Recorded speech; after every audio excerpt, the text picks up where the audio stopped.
di framing pelan-pelan. Jadi termasuk Denny Siregar, Ade Armando itu termasuk orang-orang yang lepas kepala kita lalu narik ekornya. Hati-hati loh. Denny Siregar, Ade Armando segala macam itu dia yang lepas kepala kita dan tarik ekor kita.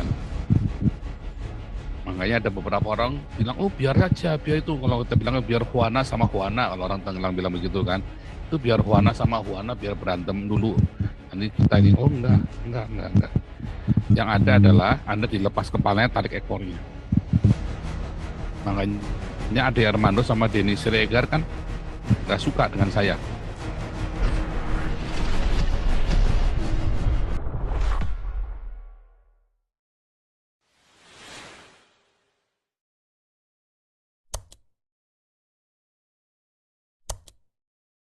Gubraknya saking dahsyatnya sampai batuk berkali-kali tuh yang minta air tuh. Tadi saya hitung udah satu Lamborghini tuh Pak, batuknya berkali-kali. Sekali batuk kan satu ban Lamborghini keluar. Tadi 6-7 kali tuh uhunya. Wah udah satu Lamborghini nih. Ngeri nih Nabi ke-26 makin Saya panas. tadi seharian di jalan lupa bawa minum tadi itu loh. Tadi pagi saya keluar jam 6 pagi sampai ini barusan datang ini. Mantap nih Pak Paul. Apa jenggotnya aja sore. Makin panjang nih. Panjangin terus Pak jenggotnya biar jadi suhu itu. Ya, tapi tadi menggelitik saya Pak ya, yang tadi Bapak bilang katanya, oh kalau Ade Armando menurut definisi mereka dia agamanya apa, agama tertentu apa bukan. Itu persis kayak yang ini ya, barusan saya highlight juga di YouTube saya ya, mengenai bahwa di berbagai belahan dunia kayak di Amerika, Prancis, Afrika Selatan, Australia, Jerman, ada loh ya, ternyata ulama di negara-negara tersebut, tapi yang sekaligus orientasi seksualnya itu gay. Dan memang mereka melayani kongregasi yang juga di dalam keyakinan tertentu itu, tapi dari kaum LGBT juga. Nah, kalau jangankan Ade Armando, kalau untuk para ulama yang di negara-negara itu, menurut definisi mereka itu gimana ya? Ya itu jadi pertanyaan di pikiran saya. Tapi saya mau nanggapi topik hari ini, Pak. Bukan topik hari ini sih, tadi yang Bapak sebut mengenai kejadian di Bekasi itu ya, Pak ya, yang ada katanya di daerah ini sejengkal pun nggak boleh ada gereja sama sekali. Itu saya bilang kalau nggak disuarain yang begini-begini ini kayaknya makin lama makin bahaya ya Pak ya. Kayak tadi di Zoom chat ada yang bilang makin lama kok makin open dan makin terang-terangan ya Pak ya ngomongnya ya. Makin Dan terang-terangan. Pak Paul bilang kalau misalnya, ya bukan Pak Paul yang bilang sih, saya rasakan juga. Ini seakan-akan seperti kanker atau virus yang berkembang terus gitu Pak. Seperti misalnya ada gangren yang pertamanya di jari kelingking misalnya. Kan akhirnya kan perlu diamputasi. Lebih baik satu kelingking itu yang diamputasi daripada kalau didiemin nanti nyebar sampai satu badan busuk semua penuh kesakitan. Kan seperti itu saya lihatnya ya. Dan yang paling saya sedih lagi Pak, yang saya sangat sedih melihat orang-orang Kristen sendiri ya di dalam situasi ini seakan-akan malah terhipnotis dan terbuai sama seperti yang Bapak bilang itu. Ketika perkembangan khilafah makin terang-terangan, yang katanya di daerah di Bekasi itu sama sekali sejengkal pun nggak boleh ada gereja. Terus jemaah Islamiyah makin merajalela, ditangkepin sama Densus 88 nggak habis-habis. Sampai di Lampung itu yang digerebek Densus 88 ada kan ya yang anggota jemaah Islamiyah sekaligus PNS, udah gini kepala sekolah salah satu SDN lagi, gila nggak? Dan itu satu yang ketahuan, ya SDN, SMP, SMA lain yang nggak ketahuan, mungkin ada banyak kita nggak tahu. Dan walaupun beritanya masih simpang siur, besok katanya reuni 212 diantisipasi mau tetap nekat dilaksanakan ya di Patung Kuda apa gimana saya nggak tahu, ada yang bilang di Sentul, ada yang bilang di Patung Kuda, ada yang bilang dua-duanya, saya nggak tahu lah. Nah ketika itu semua terjadi, orang-orang Kristen malah banyak yang terhipnotis sama yang Pak Paul bilang tadi. Yang apa Pak Paul bilang tadi, yang si laba-laba Cristiano Ronaldo main bola-bola gol siu lala bebe itu.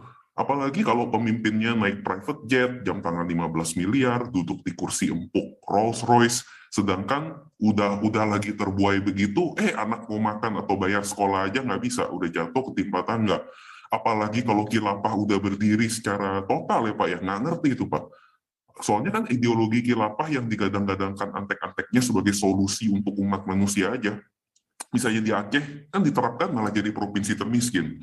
Terus di Afghanistan aja Pak, di bawah Taliban, kan Pak Paul baca ya, yang ada sampai seorang ayah jual anak perempuannya yang umur 13 dan 14 untuk dinikahkan sama laki-laki yang umurnya double, triple dari mereka untuk mahar $3.000 katanya. Dan katanya kalau duitnya masih belum cukup juga, si ayah itu katanya habis ini mau jual lagi katanya, apa putrinya yang berumur 7 tahun juga mau dinikahkan Ya. aja katanya, habis itu buat makan. Itulah Hmm. khilafah gitu loh. Kok orang-orang Ya. pada nggak nyadar gitu ya. Dan di Makanya gila khilafah itu itu boleh saya. lo jual anak lo.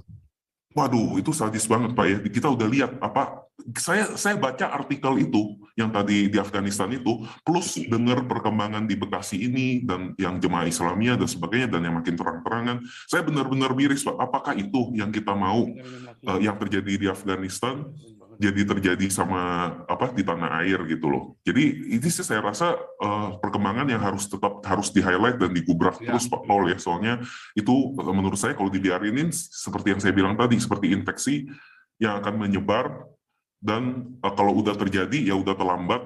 Mau mengadu sama siapa lagi pada waktu itu, mungkin nonton apa nge-zoom begini dan nonton Nabi 26 aja mungkin udah nggak bisa lagi kalau khilafah udah berdiri. Itu yang perlu disadarkan. Ya mungkin itu aja untuk saya untuk ini. Terima kasih waktunya. Tuhan Yesus memberkati Pak Paul.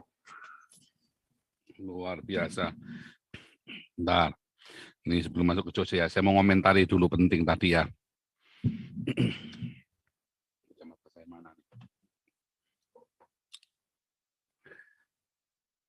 Apakah Indonesia nanti dilawat Tuhan itu langsung dilawat begitu tiba-tiba Islamnya melemah, Kristennya tiba-tiba kuat? Enggak loh. Kalau gerejanya nggak bertobat, ya itu nanti khilafah jadi dulu loh. Serius. Khilafah itu jadi dulu nanti. Baru sudah rusak, baru nanti gereja naik. Bisa. Tapi waktu khilafah jadi itu kan penderitanya luar biasa. Oh, harus kita tengking. Oh, bukan ditengking.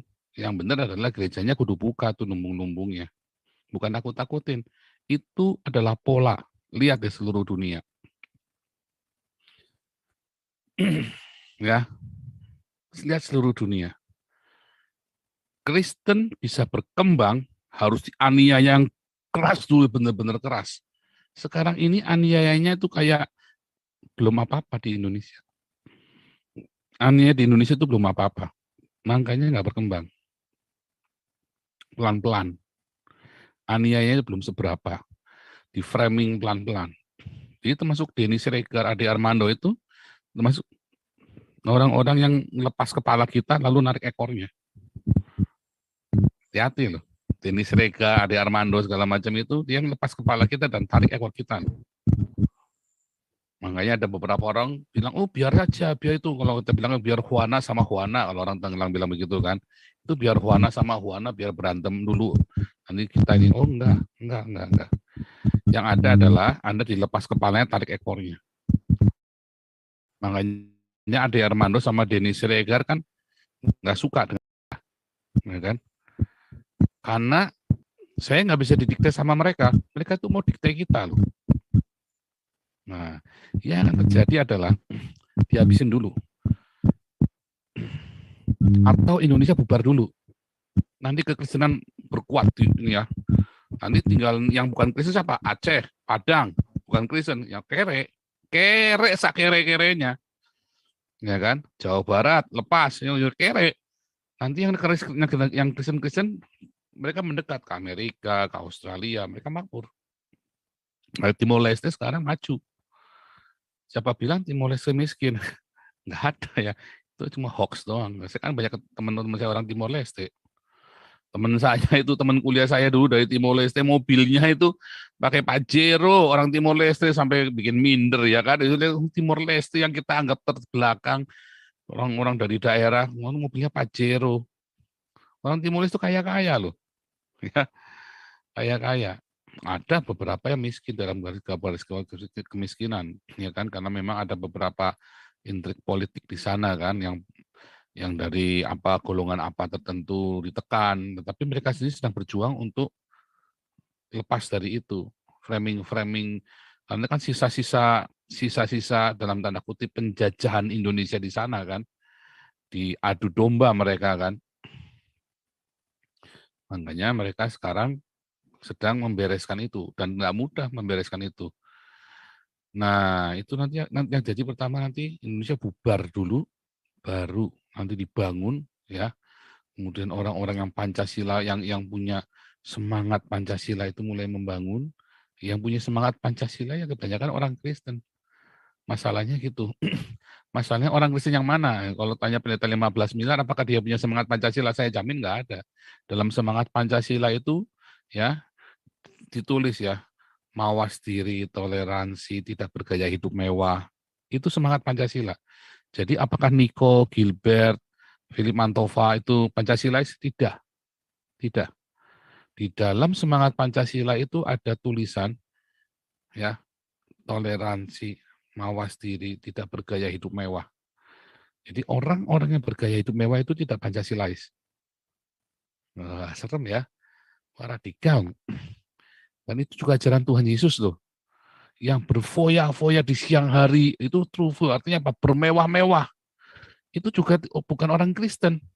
Orang Kristen itu tidak boleh bermewah-mewah. Itu dari generasinya para bishop yang kaya raya, yang gara-gara mereka negaranya dijual kepada orang Islam. Ya, hati-hati loh. Wah, keras ini, keras. Nah, tapi itulah faktanya ya. Anda mau terima mau enggak, itu faktanya. Wah, serem saudara. Kalau sudah begitu serem. Anda mau gimana lagi? Nah, jadi hati-hati dengan apa namanya, dengan gereja-gereja. Kalau Anda masih mau mensupport gereja-gereja ini, wah, Anda kan sial loh. Mereka kan tinggal kabur doang, ya kan? Anda yang sial loh, ya kan? Kalau mereka kabur terus ngurusin Indonesia enggak? Enggak lah. Kalau saya pergi ke Eropa, saya masih ngurusin Indonesia.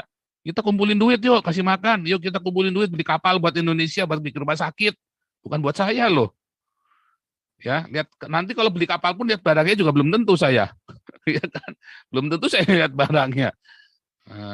Pernah naik ke kapal itu aja belum tentu, walaupun itu kita kumpulinya di YouTube kita di sini. Ya kan? Nah, tapi kalau mereka kabur, apakah mereka ngurusin Indonesia? Enggak loh. Siapa bilang sekarang mereka di Indonesia aja mereka nggak ngurusin Indonesia kok. Mereka cuma ngurusin gerejanya mereka biar jemaatnya tambah banyak gimana. Ya penginjilan kemana? Penginjilan ke GKI Katolik itu. Kita nginjili orang-orang Katolik, nginjili orang-orang GKI dibaptis Islam.